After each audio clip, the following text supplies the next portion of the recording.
लोगों से कनेक्ट किया जाए।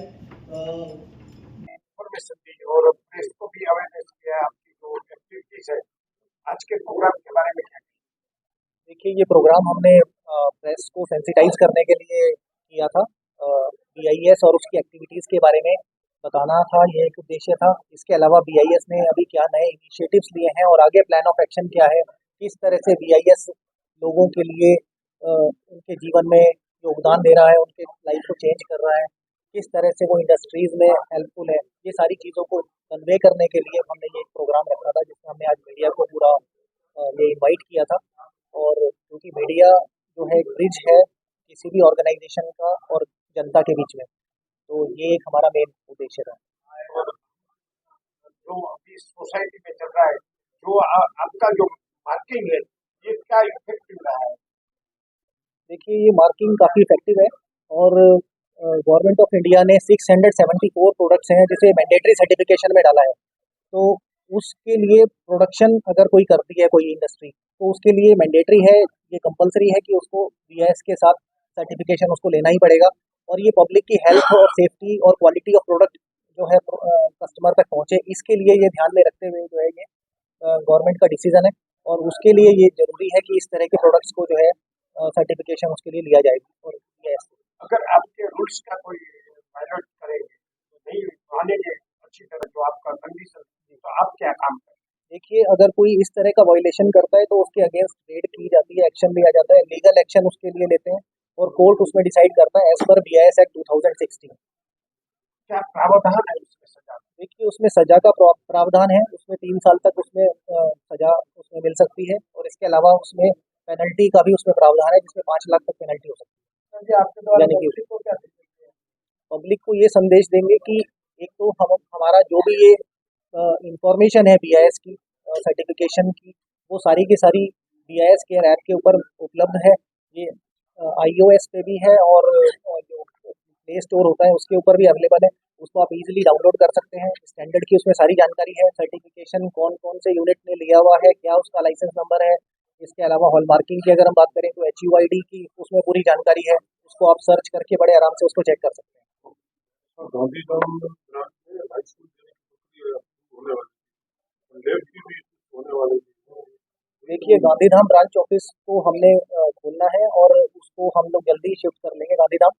अभी बिल्डिंग को देखने का कार्य चल रहा है और मे बी शायद इस साल के अंत तक हम लोग उसको शिफ्ट कर लेंगे।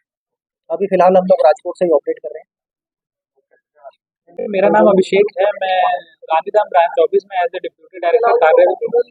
और जैसे कि कोई भी सर इंडिया में कोई भी मिनिस्ट्री गवर्नमेंट है, वो कोई भी गाइडलाइन निकालती है, किसी के लिए निकालती है, तो उस चीज़ को अगर हम लोगों तक ना पहुंचा पाए तो उसका क्या फ़ायदा। तो इसी के लिए बीआईएस ने कई सारे इनिशिएटिव्स चालू किए हैं जिसमें लोगों तक चीज़ें पहुंचाई जा रही हैं। जैसे कि मैं एग्जांपल दूँ, बीआईएस की स्टैंडर्ड क्लब है, जिसमें क्या है कि बच्चों से जितनी भी चीज़ें हैं, मतलब कि कोई भी कंट्री है पूरे वर्ल्ड में, उसमें सबसे ज़्यादा हम किसी को अगर कर सकते हैं शुरू से, तो उसमें बच्चे हैं। तो बच्चों तक हमारा जो स्टैंडर्ड है वो पहुंचाने के लिए हमने स्टैंडर्ड क्लब खोल रखे हैं। पूरे इंडिया में जो है 11,000 से ज़्यादा स्टैंडर्ड क्लब अभी तक हो चुके हैं। और सेम चीज़ अगर हम लोग गाँव में अगर चीज़ें नहीं पहुंचा पा रहे तो वो भी क्या फ़ायदा उस चीज़ का। तो इसीलिए ग्राम पंचायत के हम भी काफ़ी सारे प्रोग्राम करते रहते हैं। और जनरल कंज्यूमर अवेयरनेस के लिए हम लोग जो सोसाइटीज़ हैं, जितनी भी कंपनीज़ हैं, उन सब में प्रोग्राम्स करते रहते हैं। तो ये ज़्यादा से ज़्यादा लोगों के पास चीज़ें पहुँचे, क्योंकि बीआईएस जो है वो बहुत इंपॉर्टेंट है कंज्यूमर्स के लिए। क्योंकि आईएसआई मार्क आप सबको पता है कि काफ़ी पहले से एक ट्रस्ट ऑफ क्वालिटी बना हुआ है। तो उस चीज़ को हम लोग को आगे लेके जाना है, तो इसीलिए हम जितने ज़्यादा से ज़्यादा लोगों को अवेयर कर पाएँ, उसकी हमारी कोशिश रह रही है। और हम कोशिश कर रहे हैं कि ज़्यादा से ज़्यादा लोग अवेयर हो पाएँ। सर, खास करके आपके जो प्रेस मीट थे उसमें आपने क्या क्या मुद्दे ज़्यादातर? देखिए, सबसे पहले जो प्रेस मीट हमारा करने का था कि लोगों को अगर हम अवेयर कर रहे हैं तो लोगों तक जो बात पहुंचाते हैं उनको अवेयर करना भी काफ़ी ज़्यादा ज़रूरी है। तो उसके लिए हमारा मेन जो प्रेस मीट का जो मेन टॉपिक था वो ये था कि बीआईएस की जो एक्टिविटीज़ है, गतिविधियाँ हैं, उनके बारे में लोगों को समझाना कि वो बीआईएस काम कैसे करता है, बीआईएस क्यों है इंडिया में, बीआईएस शुरू कब हुआ था, वो सब चीज़ों के बारे में। और बीआईएस की एक्टिविटीज़ क्या है कि लोगों तक हम कैसे पहुँच रहे हैं और उसमें हम आपकी क्या हेल्प चाहिए हमें, उस बारे में बताने के लिए हमने आज भी बीआईएस की मीडिया कनेक्ट वाली मीट ऑर्गेनाइज की है। जैसे कि आपका ये पानी का पीने वाला जल हुआ या कोई भी टेबल कुर्सी जो भी प्रोडक्ट किया गया है, उसका एक स्टैंडर्ड होता है। और स्टैंडर्ड ऐसे नहीं होता है कि आपने 4 लोग रूम में एक बैठे हैं और स्टैंडर्ड एक बना दिया, एक डॉक्यूमेंट बना दिया, उसके बाद बोले ये स्टैंडर्ड है जी, ये लोग फॉलो करना है। वैसे स्टैंडर्ड नहीं बनाया जाता है। वो बनता कैसे है, सबकी रजामंदी से बनता है कि हाँ आपको भी मंजूर है, आपको भी मंजूर है, हाँ ठीक है, इस चीज को हम स्टैंडर्ड, क्योंकि उसके हिसाब से बनाया नहीं गया है।